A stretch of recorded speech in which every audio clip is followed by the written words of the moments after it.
พามาเบิ่งมักมีพี่น้องมักมีเฮาปีนี้ได้กินแล้วเนาะซุกเลยได้นี่อันนี้กำลังเป็นใหม่นี่สามหมากเนาะมื่อในพี่น้องกินม่วงบับๆนี่สุกจนสิเละสิพามาได้กับบริพาจากมือเอาออกหน้าหน่วยหนึ่งเนาะมันมี3 หมากหน่วยหนึ่งอยู่นี่นะกินแล้วเนาะสบายดีเด้อพี่น้องจางดีต้อนรับเข้าสู่ช่องสลอยเด้อพี่น้องบ้านนะพี่มาตอนค่ำๆพี่น้องเอาลูกวันนี้บ่มีคนเอาอีร้อยให้เนาะเลยได้ถ่ายไปคลิปเดียวแต่เสาเอาซีมาผ้ามักนี่พี่น้องเบิ่งในขวดมันจะสีนะเบิ่งเป็นมาดูเบิ่งนี่ขวดมันจนหมุนแบบว่า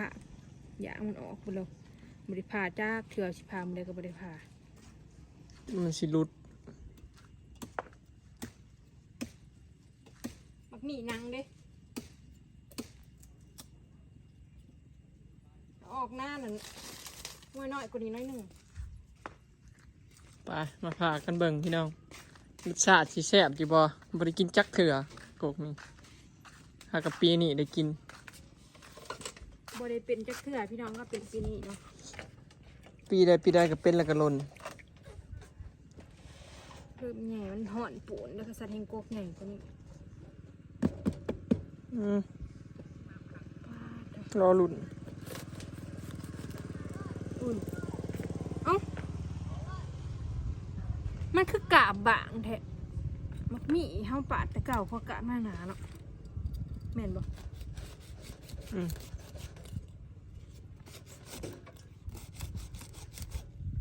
อย่างมันหลายที่ของเราบ่ได้บ่มไว้เนาะ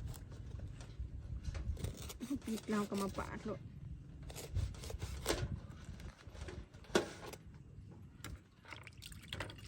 3 หมากอย่างหลายแฮงเลยเขาบอกเอาถุงยางไว้เอาถุงยางมาซบใส่ไว้ยางติดมือเราบ่เคยปาดเลยปาด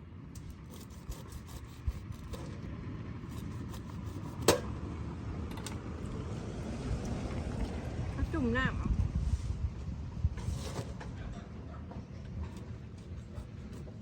มันซุกหรือมันเหี่ยวแดดว่าอะไรเลยขอมันสุกกลิ่นมันหอมออกมาไม่เป็นอยากว่าพอ มันสุกจนมันเละนะมันได้กลิ่นนะมันจะได้กลิ่นหอมมันออกมานะปาดในมันออกปุดมันคือหยุ่งหน่อยเนาะในนี่หน่อยเลยบ่ใหญ่บ่ลูกนี่ใหญ่สุดในต้นนะพี่น้อง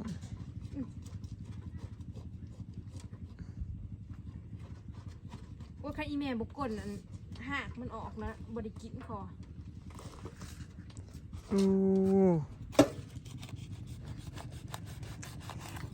หน้านี้ทุเรียนบ้านนอกพี่น้องอยากทุเรียนเลยว่ามาเลยนี่พี่น้องเหลืองเลยเบิ่งซีมเบิ่งโอ้ยมันเหี่ยวอ่ะพอดีกรอบบริแซ่บเนาะพอใส่น้พอดีแซ่บบริใดเนาะบริเหี่ยวเด้กรอบเนาะพอดีเท่านี้จะเข้าปากอะไรเบิ่งถ้าต้องหาจานมาใส่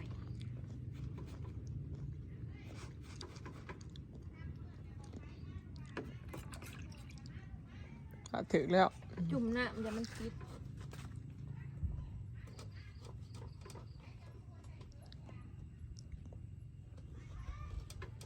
แล้วก็สิได้กินสักทีพี่น้องถามมาแต่เฮงแล้วอยากซีมกกนี่แต่เฮงแล้ว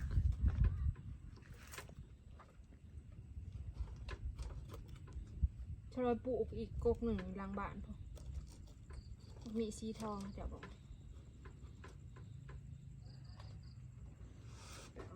หมากหนึ่งว้าวพอดีกินปาดให้ยายก่อน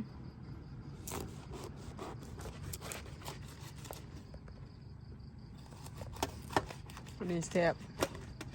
เละแล้วกระบอกนั่น พอดีกิน ขอบใจละลายสิมากินกับเขาได้ ได้เนื้อติดกันนี่ เอิ้นฝ้ากับบ่มาซ้ำพี่น้อง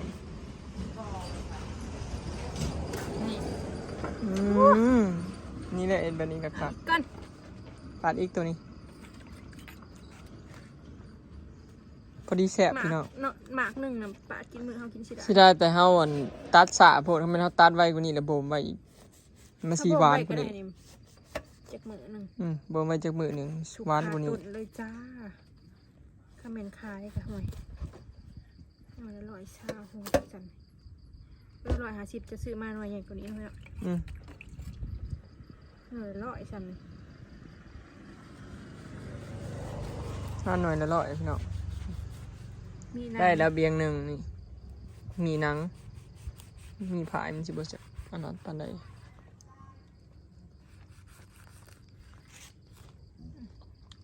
แซ่บพี่น้อง หวานบหวานเฮงเนาะ มันจะเขียวเลยเนาะ มันแดดเนาะพอ บอกสละมันเป็นเฮียเฮาบ่ได้บ่มไว้ว่าโถคักอะลี ถ่ายหูด้วย สำสิกินสำสิกินพี่น้อง ป่าเด้อบางที ได้กินแล้วเนาะหลังจากรอคอยมาหลายเดือนแต่ลูกน้อยๆพี่น้องตั้งแต่อาลีดเกิดพุ่นเนาะมีมันเป็นอันเนาะถาตั้งแต่พูดแล้วพี่น้องจนเขามาอยู่บ้าน เห็นปะ ค่อยเขามาเกลือเป็ดแต่ละมื้อ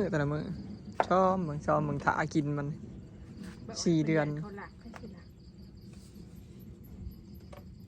พอดี4 เดือนเต็ม บ่คือตะกี้แล้วตะกี้เด็กน้อยเขาจะหิวพี่น้องหิวบ่ค่อยได้กินอยังแบบมักม่วงกับบริย่างเลยมักม่วงเนาะเดี๋ยวนี้เขาเมื่อมันกับไม่ร้ายเลยไม่เคยหลักเลยเดี๋ยวเขาจะหลักเป็ดหลักไก่มึงนี่ ๆนี่พี่น้องนี่ใส่จานนี่ ไม่มีน้อย ในบ่ใหญ่เนาะแต่ว่าอันนี้มันก็บ่ค่อยใหญ่ปานใดเด้เนี่ยในมันนี่ในบ่ใหญ่พี่น้องทำสิกินเนาะยังเหลืออยู่3 หมากพี่น้องในต้นกำลังเป็น หมาเพิ่มน้อยมาก็ได้บุกินเขาพี่จะเป็นยังบ่หอมแพทย์ประจำบ้านก็ป่วยไปบ่ได้มาฉันไม่ซักจ้ะมูตัวนั้นลืมบอกเอาไปบ่ซักสิตายสิเลย มื้อนี้เช้าจึงเริ่มซักจัก3 มื้อ4 มื้อ ปอดมันติดเชื้อหยำกุดๆเด้พอดีกรอบนี่คนอยากปาดเทินคนว่าบ่ได้ปาดพ่อได้ปาด ย่างออกมาทางหน้าบ้านมันได้กลิ่นหอมกุ่นมาบายเบิ่งเพราะว่ารูปบวมห่วยมันสิเละแล้วบ่นี่ถาพี่น้องเนาะสลอยเป็นปาดแล้วกันเฮ้ยออกมาหยัง กินนมก็ กินนมอิ่มแล้วบ่ ฮะ มันกินขี้เดียวน้ำกับยาให้กินมือบ่กิน กินนอนเดียวหนึ่ง มันก็จูบมือ อ๋อจูบมือเด็ดอยู่ เดี๋ยวก็กินอีก ยังไงกินอีกนี่แต่อยากเล่นนะลายกูนะอาบน้ำมาเลย ใหญ่เลยใหญ่เลยจักเล็ก ไม่ใหญ่อาบน้ำมาเลย สวัสดีค่ะลูก กินมักมี่บ่ลูก สวัสดีค่ะ บ่ลูกบ่ สวัสดีค่ะสวัสดีค่ะ ออกมาเลาะน้ำหมูอีกโว้ย เคยออกมากู ยังน้อยกินแล้วก็นอนตี ออกลายซ้ำนี้เท่านี้นะพอมีแห้งกับเขา กินแล้วก็นอนยังน้อยอยู่นะใหญ่จังรอนี่แหละนินบอ ใหญ่กินแล้วนอนเขาว่าสิคะนะลูก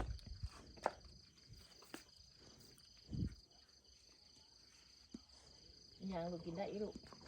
ย่างสิกินได้อีบ่ลูกย่างกินเด้อลูกเด้อเด้อลูกเด้อ เต็มจานอันเนี้ยเลยพี่น้อง หมาบักไง พอดีสวดเต็ม2 จานนะ ก็มันเละโผล่มันเลยจ้ะ บริปาดโลดเลยไม่อื่นเศร้า แช่พอมหวาน บอกกี้เราออกเราได้สิจมของเราก็กินอยู่บ่ว่ามา แล้วที่บังคับหนึ่งก็ยาก มันหวานเด็ด มันหวานเรากิน เรากินเด็ดจากมาทำได้เนี่ยลงมา เมื่อวานเรายังพันลงเลยถามเราเลย กินได้เนี่ยละหน่อยเนี่ย เมื่อวานเราลงหมดแล้วเราจะกินอะไร แล้วเผา เขาหุงเขา เผาแช่ แบ่งให้ปิ้งเนี่ยมากินกับเขาเพิ่น กินแหละ แล้วมากินกับเขาเราเลย ให้เรามาปาดเองสั่นเลยปาดเสร็จเดี๋ยวเสียบแล้วก็ยังเดินกินกับเขามันกึดๆเนาะ แช่คือน้ำกึด มันมีแบบสีแดงอ่ะกระแสมันไหมเนาะมันมีสีแดงร้ายกินบ่ลูกล่ะ มีสีแดงนั่นน่ะนี่ส่วนไรเห็นในขายในตลาด บ่ ไม่เห็นบ่ ก็สิกลมือเดียวกลมวนซุกเนาะ ใส่น้ำเลยดิ เอามืออื่นก็ใส่อีก หยอกหน่อย เห็นก็ดีแต่ว่า ใบลกมีน้ำเหรอวะมันสุ่มน่ะมันกะลก มัน ขึ้ ดึ น งลวดเป็นดินทรายชนทั้งปีน่ะแล้วเหงามันจากในมันออกหอกชนทั้งปีทั้งทางแก่ ห้องน้ำมันไปทางพุทธ เป็นทั้งขุดพอทั้งปีผมมีแต่ยาก ห้องเอาใส่ทางเดียวเลย ทั้งปีบ่งามเหมือนเบิดเป็นหัว เหลือให้ชุดท้ายแล้วนะพี่น้องทุดินเท่ากันได้ สั่งมาได้เด้อพี่น้องมือวันซุกเขาสิกลวันเสาร์วันอาทิตย์กันขายบุเบิร์สิมานั่งขายตลาดปลาอีหลาเมื่ออีกก่อนปลาอีหลาไปก้นทุดินอีกก้อนลูกเอ้ยในไตแดนเหนือเป็นแม่ลูกอ่อนนี่ก็บ่ธรรมดาเลย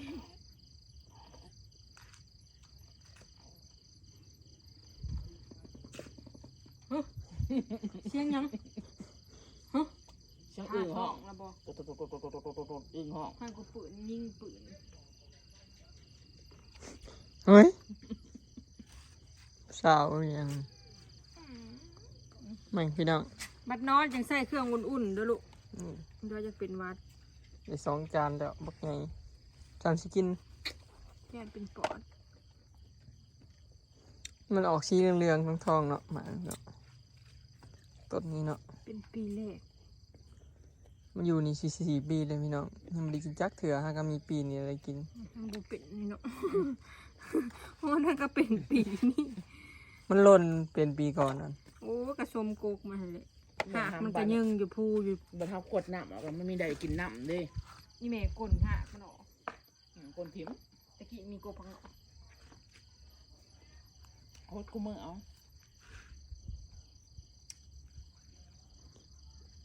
เนี่ยกำลังขึ้นมาใหม่อีก3 หมากนี่ตาเรากินอีก มันหมากก็ใหญ่เบอร์สนั่นเลยเนาะแม่เนาะ โอ้มันเป็นหมากอันนั้นมันซื่อๆเนาะ ทางได้กินแล้วกัน หมากแซมมันซื่อ หมากขี้เหมอืมได้2 จานพี่น้อง ๆนี่ได้2 จาน ได้หลายเติบ ถ้าแซบอยู่บ่พี่น้องมักมี่เนาะผู้ใดมักกินมักมี่นะพี่น้องมีแต่แม่ใหญ่ซีนะแล้วบ่มักมี่ เบอร์ได้ใส่เบิ่งนี่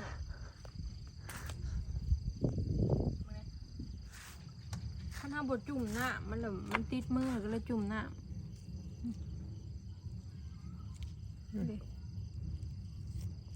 กรอบอยู่นี่ไหนหวานพอดีแซบอยู่เด้อพี่น้องหวานแล้วก็บ่อยากแซบนี่แหละ หวานกรอบสุ่มๆมันหวานบหวานหลายกรอบ มีเงินสิตายแล้วบ่เงินฮ้อนในนะ ๆ